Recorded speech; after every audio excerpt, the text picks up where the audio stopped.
जैसा कि ring spinning है, रिंग स्पिनिंग के अंदर मान लो हमें एक कार्डियक यार्न की रिक्वायरमेंट आया कि 5 टन का धागा हमें बनाना है, ठीक है। तो सबसे पहले हम क्या करते हैं कि 5000 किलो 5 टन का रिक्वायरमेंट है, बायर के पास से आया, तो हम उसका स्पिन प्लान तैयार करते हैं। मान लीजिए कि हमें 30 कार्डियक काउंट का जो है हमारे पास रिक्वायरमेंट आया कि 30 काउंट का धागा बना के 5000 किलो हमें सप्लाई कीजिए। तो उस समय हम क्या करेंगे, सबसे पहले हम उसका स्पिन प्लान तैयार करेंगे।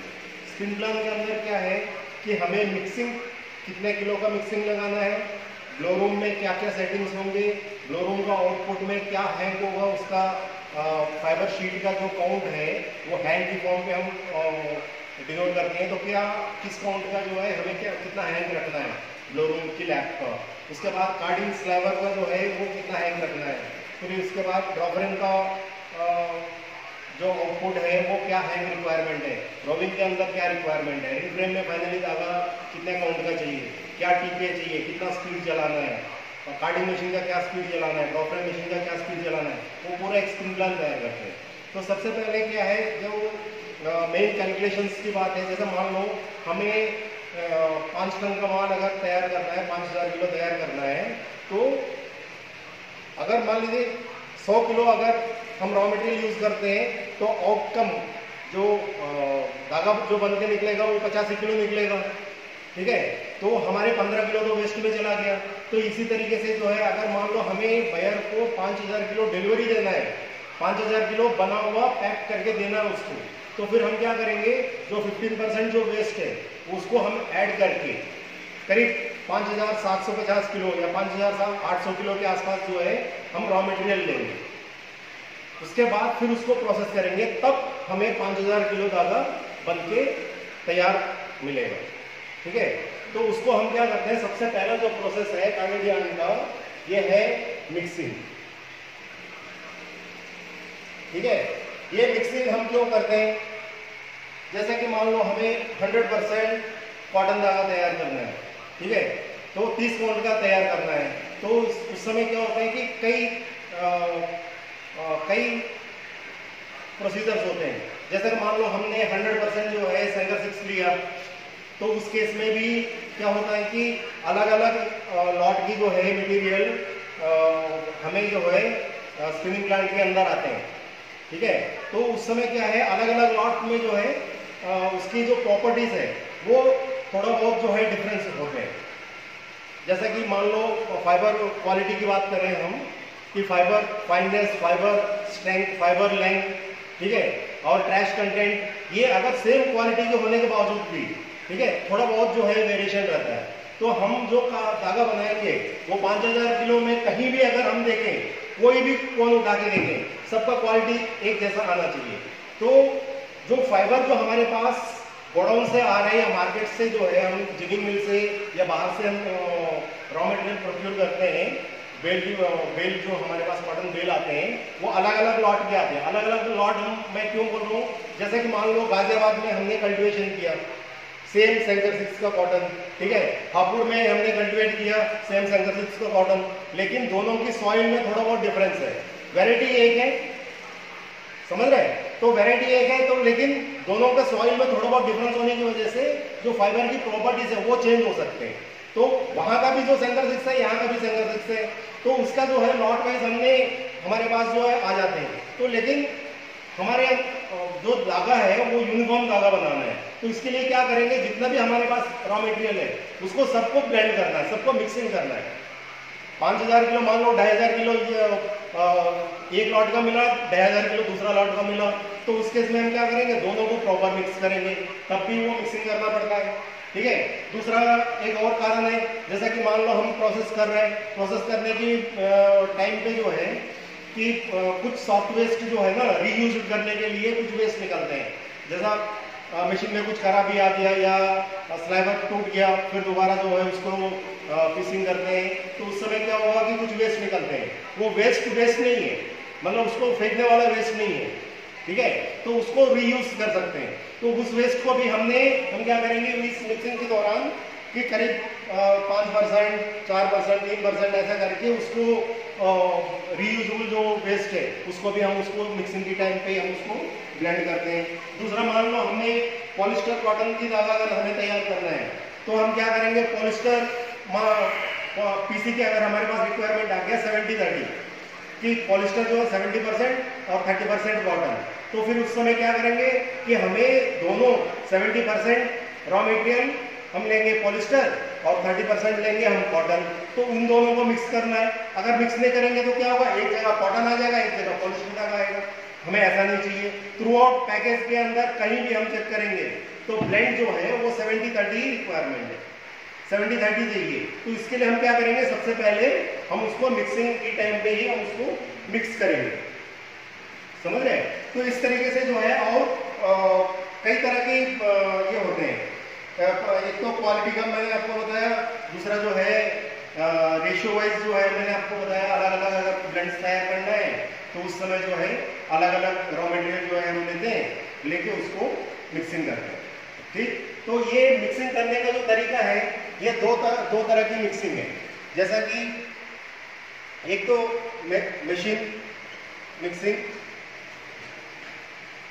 जैसा ये मशीन मिक्सिंग में क्या होते हैं कि जो आजकल लेटेस्ट मशीन आ रहा है उसके ब्लेंडोमेट के सामने जितने भी हमारी बेल है वो ले डाउन कर देते हैं, ठीक है।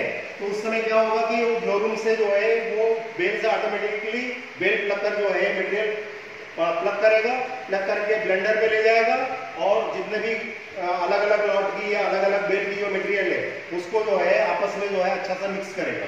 एक तो ये मशीन मिक्सिंग हो गया। दूसरा जो मिक्सिंग है ये है मैनुअल मिक्सिंग।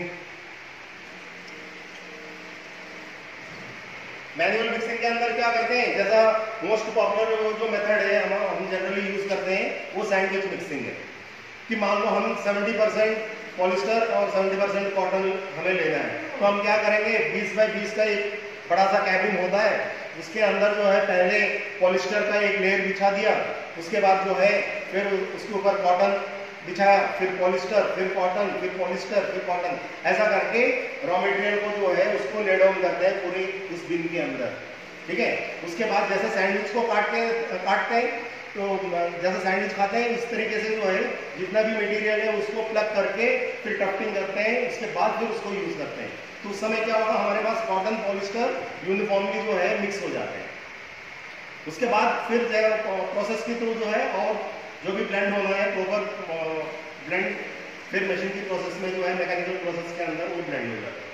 ये है ब्लेंडिंग करने का, ये मिक्सिंग करने के लिए ये मिक्सिंग है, ठीक है।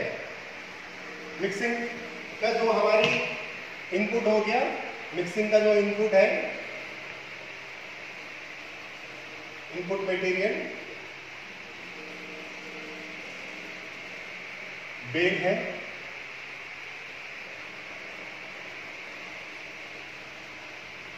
और आउटपुट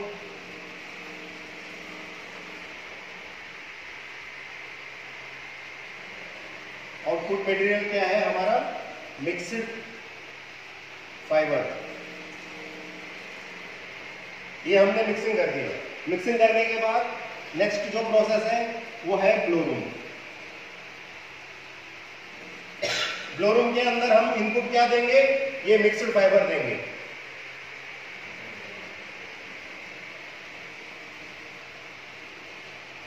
ठीक है। ये ब्लोरूम क्या करता है, ब्लोरूम जो है जो कॉटन हम उसमें फीड कर रहे हैं इसको ओपनिंग करना और क्लीनिंग करना, इस ब्लोरूम का फंक्शन है। तो इसका जो आउटपुट निकलेगा वो लैप निकलेगा, फाइबर का जो शीट है, या फिर एरो फीड के थ्रू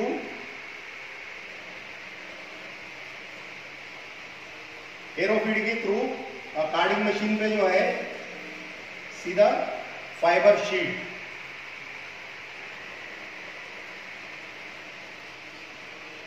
फाइबर शीट के रूप में जो है उसका आउटकम निकलता है।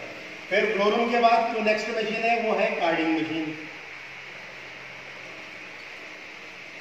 ठीक है। कार्डिंग मशीन का क्या काम है, कार्डिंग मशीन का काम ये है जो ब्लोरूम ने छोटे छोटे टफ्ट फॉर्म पे मटेरियल ओपन किया हुआ है, उस फाइबर शीट को जो है हम यहाँ पे इनपुट के रूप में जो हम उसको यहाँ पे फीड करेंगे, फाइबर शीट लैप को, ठीक है। तो ये कार्डिंग मशीन क्या करता है, फाइबर टू फाइबर इंडिविजुअलाइज करना और क्लीनिंग करना, उसके बाद स्लाइवर फॉर्म करके देना, ये कार्डिंग मशीन का फंक्शन है। तो इसका जो आउटपुट निकलेगा वो है स्लाइवर।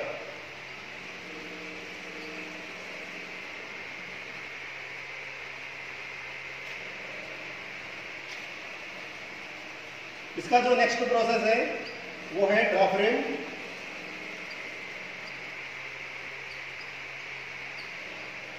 ब्रेकर।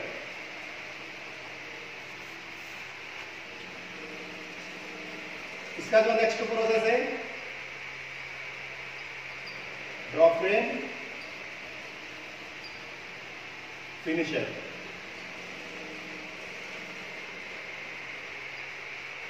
अब draw frame breaker, draw frame finisher दोनों सिमिलर मशीन्स होते हैं। दोनों का काम यही है, जो स्लाइवर बन के आया कार्डिंग मशीन से, तो वो क्या है, फाइबर टू फाइबर इंडिविजुअलाइज तो हो चुका है और डॉफर से जो वेब को कलेक्ट करके फाइबर्स को इकट्ठा करके एक रोप फॉर्म पे स्लाइवर फॉर्म करके जो है फिर कॉइल में भर के कॉइल के थ्रू जो है कैन के अंदर भरता है, ठीक है। उस स्लाइवर को हम ध्यान से देखेंगे, फाइबर टू फाइबर इंडिविजुअलाइज तो हो चुका है, लेकिन हमें धागा बनाने के लिए फाइबर स्ट्रेट होना जरूरी है। फाइबर को स्ट्रेटनिंग करना और स्लाइवर के अंदर कहीं मोटा पतलापन है उसको दूर करना, वो काम है ये ड्रॉ फ्रेम मशीन का। उसके बाद माइक्रो डस्ट अगर रिमूव करना है वो भी ये ड्रॉ फ्रेम मशीन पे रिमूव होते हैं। जो कार्डिंग के दौरान ओपनिंग के टाइम पे फाइबर में जो हुक्स बनते हैं वो भी ड्रॉ फ्रेम ब्रेकर और फिनिशर के टाइम पे जो है वो रिमूव हो जाते हैं। तो ये ड्रॉ फ्रेम का जो मेन ऑब्जेक्टिव है, मेन फंक्शन है कि स्ट्रेटनिंग ऑफ फाइबर्स, फाइबर को पैरेललाइजेशन करना, उसके बाद स्लाइवर की यूनिफॉर्मिटी इंप्रूव करना और माइक्रो डस्ट रिमूव करना और रिक्वायर्ड हैंग, जो भी काउंट हमें रिक्वायर्ड हैंग है उस हैंग का जो है स्लाइवर डिलीवरी देना। तो यहाँ का जो इनपुट मटेरियल है ब्रेकर के अंदर क्या है, ये कार्डिंग स्लाइवर है।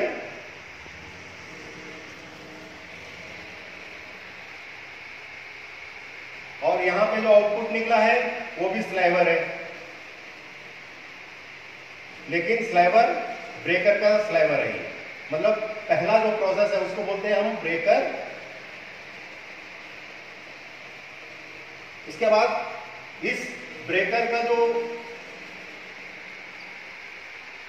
ब्रेकर स्लाइवर है वो हम ड्रॉ फ्रेम फिनिशर में फीड करेंगे, उसका आउटपुट निकलेगा वो स्लाइवर निकलेगा,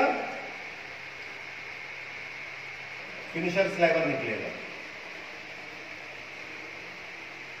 ठीक है। इसका जो नेक्स्ट प्रोसेस है वो है सिंप्लेक्स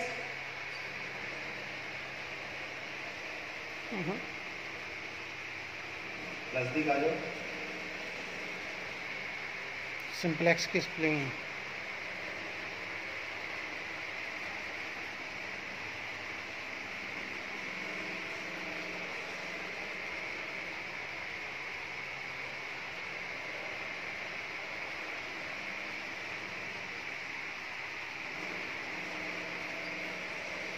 देखिए मैंने यहां पे 3 नाम लिखा है, simplex, roving frame, speed frame. एक ही मशीन का नाम है, 3 अलग अलग नाम से जो है उसको बुलाते हैं कि कोई कहते हैं सिंप्लेक्स है, कोई रोविंग फ्रेम बोलते हैं, कोई स्पीड फ्रेम बोलते हैं। तो इस मशीन का क्या फंक्शन है, जो हम इसका जो इनपुट मटेरियल है वो स्लाइवर है फिनिशर का, फिनिशर ड्रॉ फ्रेम का, ठीक है। फिनिशर ड्रॉ फ्रेम का जो स्लाइवर है उसको ड्राफ्टिंग दे करके, स्लाइटली ट्विस्ट दे के एक बॉबिन के ऊपर उसको वाइंड करके रोविंग में कन्वर्ट करके देना, ये स्पीड फ्रेम मशीन का काम है। स्पीड फ्रेम का जो आउटपुट निकलेगा that is called roving, that is called roving. जो भी हमारे रिक्वायर्ड हैंग है उस हैंग के अकॉर्डिंगली जो है उसमें वो ड्राफ्टिंग होगा, फिर जितना हमें टीपे की रिक्वायरमेंट है उतना ट्विस्ट देगा उसमें और दे करके बॉबिन पे वाइंड हो जाता है और जो आउटपुट निकलता है दैट इज रोविंग, ठीक है। उसके बाद फिर नेक्स्ट जो प्रोसेस है वो है रिंग फ्रेम मशीन। या spinning machine. Spinning frame, ring frame, ठीक है। इसके अंदर हम फीड क्या करेंगे, जो हमें रोविंग आउटपुट निकला है उस रोविंग को हम फीड करेंगे। फिर फाइनली जो है हम जो भी रिक्वायर्ड काउंट है उस काउंट का जो है वो यार्न तैयार करते हैं। ये रिंग फ्रेम क्या करेगा, जो रोविंग को और खींचते हुए पतला करेगा, उसके बाद उसमें ट्विस्टिंग देगा और बॉबिन के ऊपर वाइंडिंग करेगा और फाइनली जो है धागा बन जाता है। ये रिंग फ्रेम का जो है आउटपुट है वो यार्न है, वो छोटे छोटे कॉप में वो बन के निकलता है। उसके बाद नेक्स्ट जो प्रोसेस है दैट इज ऑटो कॉर्नर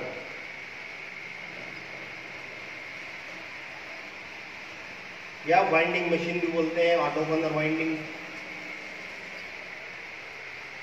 जो रिंग फ्रेम मशीन की जो आउटपुट जो निकलता है वो 50-60 ग्राम का छोटे छोटे बॉबिन के कॉप्स में जो है वो वाइंड किया हुआ जो है वो आउटपुट निकलता है। तो हम क्या करेंगे, बड़ा पैकेज में हमें तैयार करना है तो वाइंडिंग मशीन पे ले जाएंगे, जितने भी छोटे छोटे बॉबिन है वो बड़ा पैकेज में कन्वर्ट करने के लिए ये ऑटो कॉर्नर वाइंडिंग मशीन। मान लो हमें चीज़ की रिक्वायरमेंट है तो चीज़ 1.5 किलो का, 2 किलो का, जैसे जैसे रिक्वायरमेंट है उतना बड़ा पैकेज बन जाएगा, चाहे खून बना लो चाहे चीज़ बना लो, ठीक। तो ये रिंग स्पिनिंग का कार्डेड यार्न का प्रोसेस है। अब मैं मशीन पे ले जाके आपको डिटेल में समझाऊंगा कि उसका क्या ऑब्जेक्टिव है, क्या फंक्शन है, कैसे कैसे काम कर रहा है, ये इनके बारे में जो है मैं आपको समझाऊंगा, ठीक है।